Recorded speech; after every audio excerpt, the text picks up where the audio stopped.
There is a moment right before you die when everything gets very quiet. Not peaceful, not the way the movies show it, not a warm light, not your mother's face, just quiet. The machines stopped making sense. The voices above me sounded like they were underwater. And I remember thinking, this is it. 51 years of living hard. And this is how it ends. On a cold table, in a hospital gown, wearing nothing but paper and regret. But then a voice cut through the noise. Calm, steady. The kind of voice you trust before you even open your eyes. I've got him. He's not going anywhere. Not on my watch. I did not recognize the voice. Not right away, but somewhere deep in my chest, deeper than the pain. Something stirred. Something old. Something from 1988. I will get to that. I will get to all of it. But first, let me tell you who I was back then. My name is Frank DeLuca. I was born in 1952 in Brooklyn, third floor of a walk-up on Flatbush Avenue. My father worked the docks. My mother cleaned houses. Nobody in my family had ever carried a badge, but I wanted one. God knows why. Maybe because I was 20 years old and I thought the world needed fixing. Maybe because I was young and stupid. Probably both. By 1988, I had been with the New York City Police Department for 14 years. I was a detective, second grade, assigned to the 44th Precinct in the South Bronx. And let me tell you something about the South Bronx in 1988. It was not the South Bronx you might drive through today. There were blocks, entire city blocks, that looked like war zones. Buildings burned out from the inside, abandoned. Whole families living in apartments with no heat, no hot water, windows covered in plastic sheeting. The crack epidemic was tearing the neighborhood apart every week. Another body, another mother crying in a hallway. I had seen things by that point that had already put grooves in my soul, deep ones. The kind that do not smooth out with time. We drove Chevrolet Impalas back then, department issued, dark blue, no computer in the dash, no global positioning system. You knew your precinct the way you knew your own kitchen, by instinct, by memory. The radio crackled constant, 10-4s and cross-chatter and dispatcher voices that all started to sound the same after a while. You kept a paper map in the glove compartment, just in case. I remember that night was cold, December. The kind of cold that made the sidewalks glitter under the streetlights. I was doing a slow patrol, solo. My partner, Sal Marchetti, had called in sick. Some stomach thing. So it was just me and the hum of the engine and a thermos of coffee gone lukewarm. It was just past 11 at night when the call came in. A silent alarm, triggered at a small grocery store on 161st Street, owned by a Korean family, the Kims. Nice people.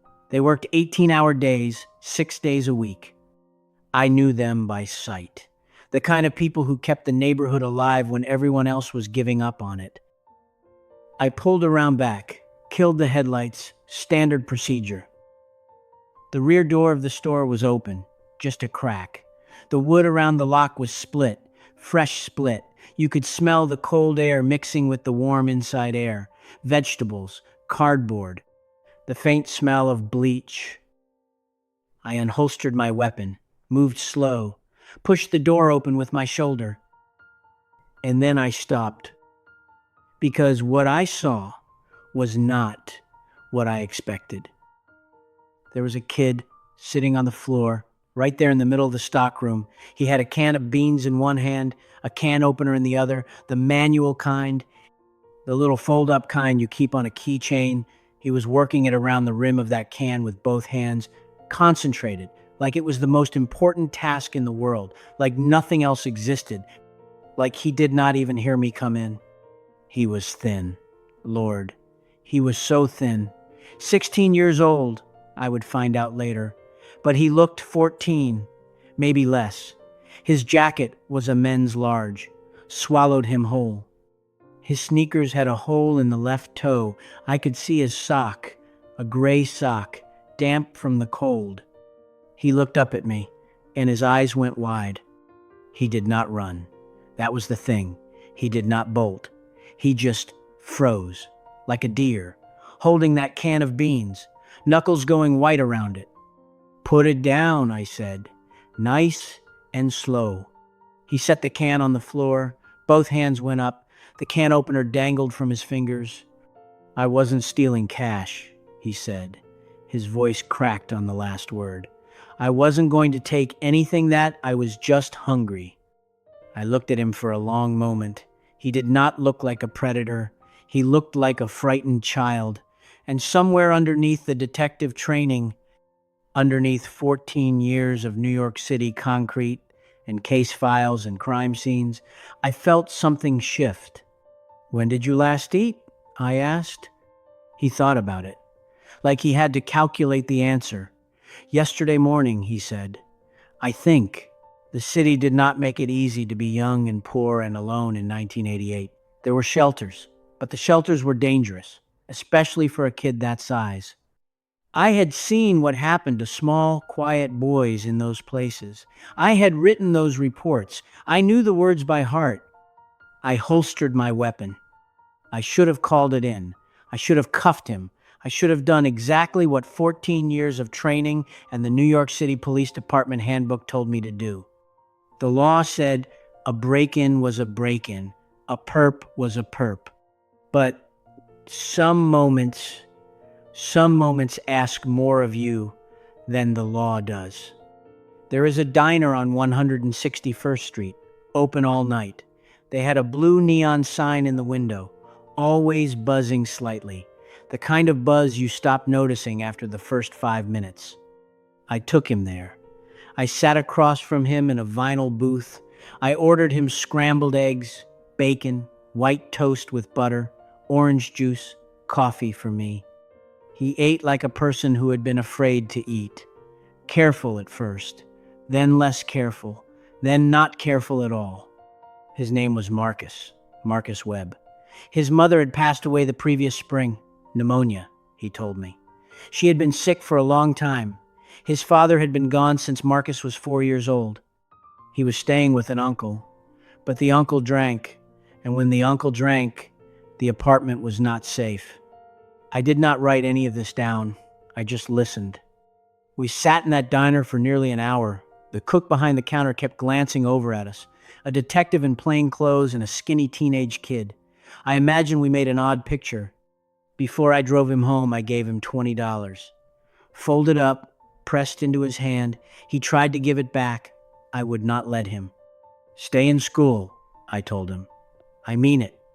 Whatever happens with the uncle, whatever happens at home, you stay in school. You hear me?" He nodded.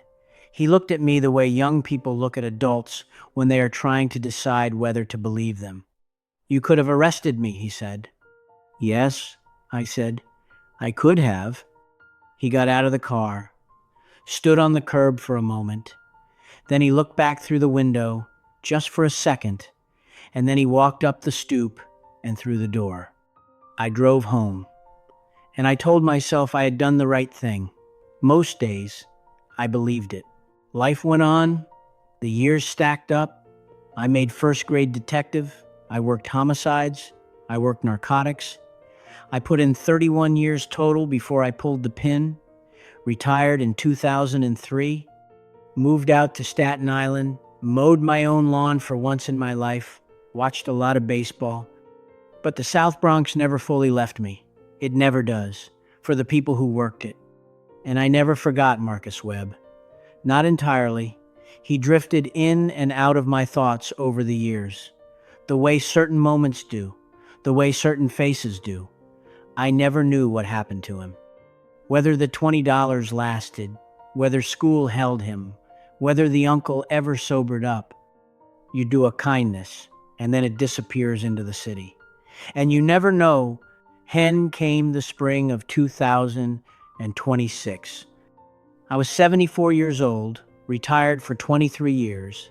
I had put on weight around the middle. My blood pressure had been a topic of some discussion between me and my doctor for the better part of a decade. I had ignored most of that discussion. You get to a certain age and you start thinking the machinery will just hold. It does not just hold. I was in the kitchen, a Tuesday morning, nothing special, coffee on the stove, the radio on low, and then there was a tightening in my chest, like a fist, like something enormous and slow was closing around my ribs from the inside. I sat down, I tried to breathe, I called out to my daughter, who was visiting that week. God bless her for being there. The ambulance came, the bus, we used to call it on the job. I was barely conscious by the time they got me through the emergency room doors. What happened next? I only know in pieces, fragments, the way you reconstruct a dream. A face above me, dark eyes, calm, not afraid. The kind of calm that is not natural, the kind that is earned, the kind that takes years and thousands of hours and too much loss to build. I've got him, the voice said. He's not going anywhere, not on my watch. Later, much later, when the machines were quieter and the ceiling tiles were steady above me, my daughter held my hand, and a man in scrubs came to the bedside. He was tall, lean, a few gray hairs at the temples, maybe 40 years old, 42. He had a way of standing very still that I recognized before I recognized his face. "Mr. DeLuca," he said. He said it gently, like he was handling something fragile. I looked at him, really looked at him. "My name is Dr. Webb," he said. "Marcus Webb. I was the attending cardiologist on your case tonight." The room went very quiet, the way it had gone quiet when I first thought I was dying, but different now, a different kind of quiet. He was watching me, waiting to see if I remembered. I remembered. "You still have that hole in your sneaker?" I said. My voice came out raspy, barely there. He laughed. It started small, and then it wasn't small anymore. And I felt it in my own chest, like something loosening. He sat down, and we talked. For a long time, he told me about the uncle, about a teacher who intervened, about a scholarship, about medical school, about 22 years of cardiac surgery in hospitals across New York City.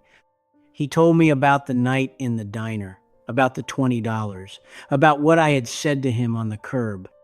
"Stay in school. Whatever happens, you stay in school." I wrote it down when I got inside, he told me, on the back of a receipt my uncle had left on the kitchen counter.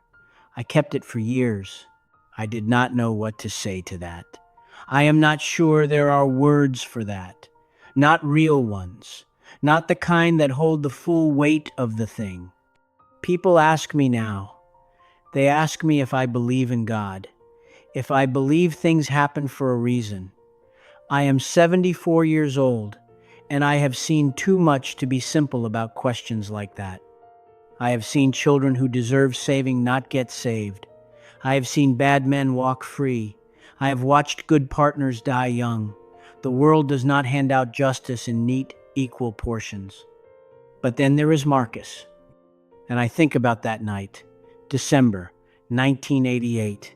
A cold stockroom, a hungry kid with a can of beans and a hole in his sneaker, and one moment, one small, quiet moment when the book said one thing and something deeper said another. Some decisions do not pay off in a week, or a year, or a decade. Some decisions wait, folded up in the dark, patient, like a seed in cold ground. I broke the rules that night. I know that. I have never pretended otherwise, and maybe 100 times I broke them the wrong way. Maybe there are names I should remember, faces I should carry differently. A badge is not a clean thing. Nobody who wore one for 31 years should tell you it is. But this one time, this one cold December night in the South Bronx, I think I got it right. I am not sure that is enough. I am not sure anything is ever enough. But it is what I have, and I am still here. 74 years old, Heart mended by a man who once ate scrambled eggs across from me in a vinyl booth because someone decided he was worth a second look. Maybe that is all any of us can do. Look closer before you walk away.